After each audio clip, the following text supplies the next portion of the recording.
if you look at the biggest YouTube channels right now, they have full production teams. You know, Preston has a big production team. Jimmy has a big production team. Unspeakable has a big production team.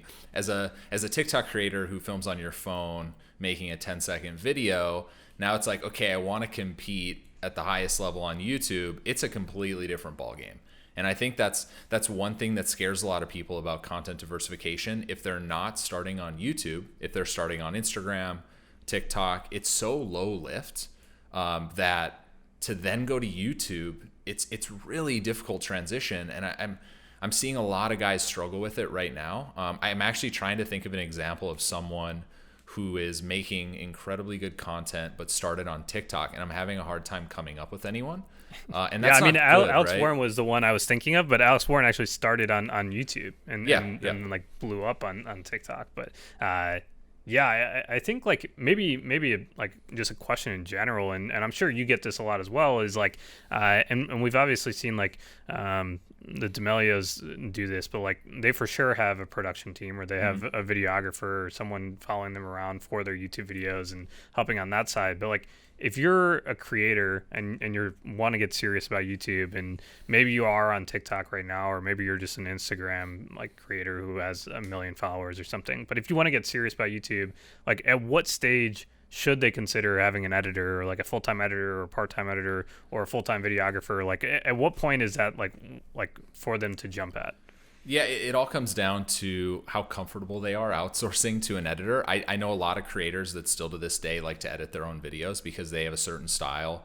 And even though I think that most people can hire an editor and teach them their style over time, it is a little bit difficult to trust someone when you've edited your videos for 3 to 7 years, right? And so I do see a lot of creators struggle with giving up the reins to their content.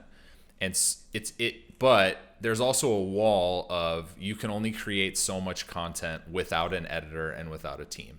And so if you're really taking YouTube seriously and you want to grow, and if you actually want to compete where all these people are living in the hundreds of millions of views a month, there's just no way that you can have a team. There's no way that you can have an editor in this day and age. I think the world where you sit in front of a computer and you vlog, or you carry a camera around and vlog, and then you edit that video yourself, that just doesn't perform well anymore, because it's hard to compete with Jimmy, who is kind of soaking up millions and millions and millions of views a day, to go from like a Mr. Beast video where he's giving away 50 cars to a 10-minute vlog of someone who maybe only puts out one vlog a week. Like it's a hard transition because people's expectations are getting so high on YouTube.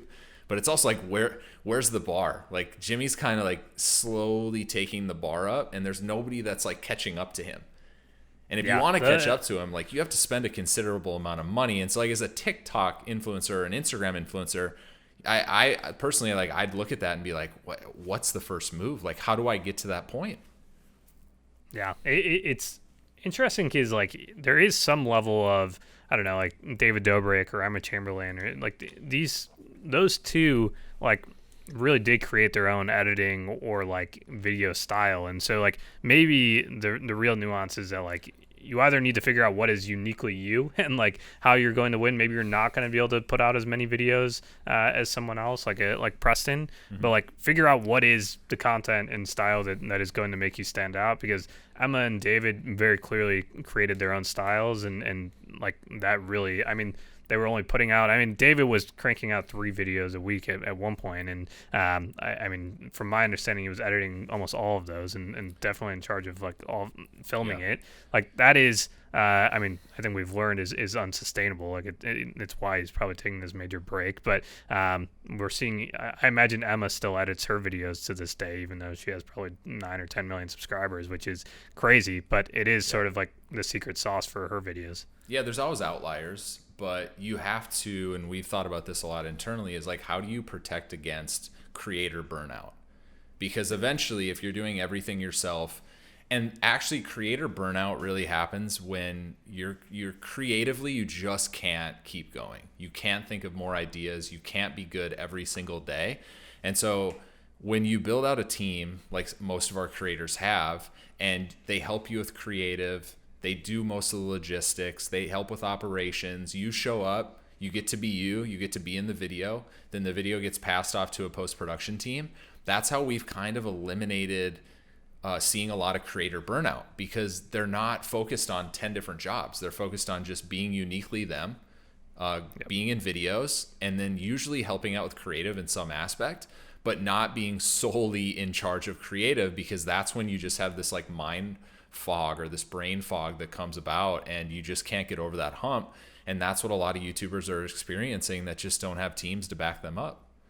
Yeah, I also think like that's probably a major opportunity for the right sponsors to enter into this space as well. Like the brands that understand or can come with creative ideas and like help do some of the heavy lifting. Like I think every creator is looking for new ideas and new ways to like have a viral video. And so it's like, if you are a brand that's looking to enter into the space, like either working with a creator to figure out what is a good idea, or like coming up with just something crazy and you think is a unique idea, and having those people involved is like a really easy way to get great creators involved, and get them excited to be working with your brand. Yeah, I will say it's incredibly difficult to find people that understand YouTube to work for a creator, because even though it's been around for over a decade, it's still very new in terms of like, how is a YouTube creator's business structured, and what are the team pieces that they need to be successful.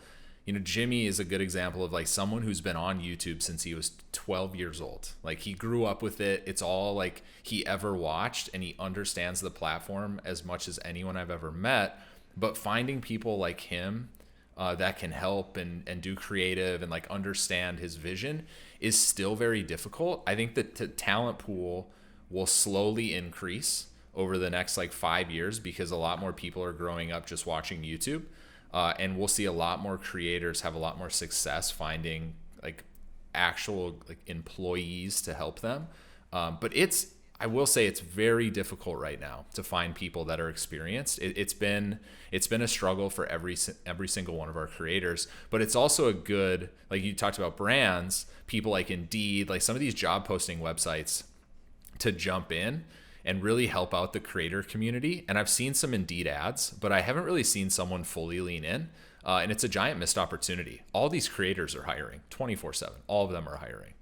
Yeah, I think there is absolutely some level of shortage of editors and videographers right now, especially ones that understand the content like of the creator that they're targeting. Like, if you're a good editor right now, like my biggest advice to someone who's in high school or like in college that wants to work in this space is to figure out how to edit and like really understand the style of the person or team that you want to work with, and like try and make those edits like for fun, like take a Mr. Beast video and just edit it on your own and add a twist to it. And like, I think that hustle of sending it to those people and being like, hey, here's my version of how I would have edited that Mr. Beast video, like, I think that is for sure the best route to break into this industry.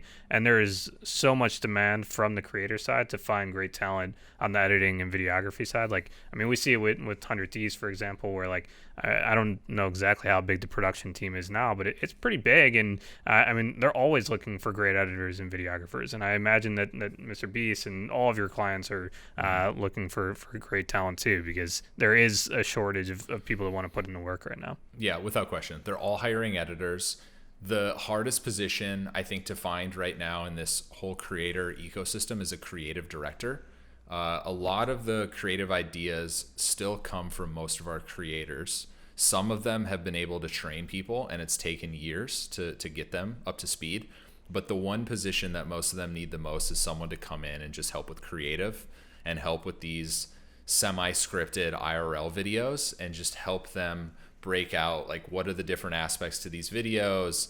Can they actually help with title and thumbnail? We haven't seen someone be able to do that yet. It usually comes from most of the creators.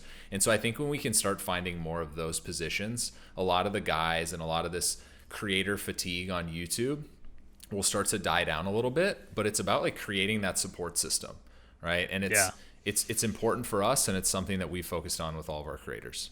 Yeah, I think there's also like the important thing there, like I think the reason why this is happening is there is still that stigma of like I don't know, maybe you went to film school and you're like, I don't want to like work with creators, like, or like I want to be a director on a movie or a TV show or something like that. And I think that will change over time. Like that's one thing that I am definitely confident in is that the people who are growing up with YouTube and growing up on Twitch and YouTube and TikTok and all these platforms are going to like really want to work with these people. Like I think it's right now people will always say like the dream job is to become a creator yourself.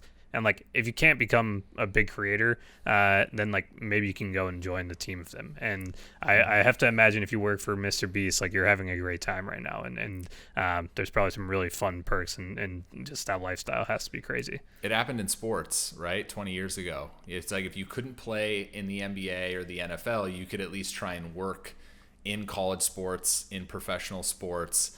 I think there was like a surge in sports administration degrees about 7-8 years ago. The same thing is going to happen in the creator space. Whether colleges catch up and add curriculum around that, I doubt it. But you're right. There's going to be a surge of talent or people that want to be YouTubers that just probably don't make it or don't have the entertainment skills, and they're going to default to working in the industry, and they're going to have successful careers. It's just they have to figure out like where they can provide value. If you can provide value in this space as an editor, even as a thumbnail artist, all of our clients are looking for thumbnail artists. Like that's something that still just does not exist. There is not enough talented thumbnail artists on the internet yet that we can find. Massive opportunity for someone who's really good at Photoshop to jump in. Yeah, I think there's like a saying from a venture capitalist named Chris Dixon. He's like his whole thing is around you can find a lot of innovation by just like following what nerds are doing on the weekend. And like I think that if you just pay attention to what like kids are doing on the weekend right now, it is trying to stream or it is trying to become a creator themselves. And it's not hard to imagine that all of those people will want to work within this space as well. And the amazing thing and like the reason why I'm very bullish on this category is that like you look at, I mean, you imagine kids, and we're seeing it right now, but like kids who grew up on YouTube or watching YouTube are now like ending up in influencer positions at brands, you know, and they're helping to lead like the charge internally of like you should be allocating money to Mr. Beast or to Preston or these people who are like driving tons of impressions and have real relationships with their fans. And so like that is the other side of this. Like if you just think looking forward, everyone who's growing up within this ecosystem is going to become incredibly like immersed and excited about it, that like it's inevitable that everyone will be bought in and that these people will be like, this will be a huge industry. And it already is, but like I think it will be a 1,000 times bigger. Agreed.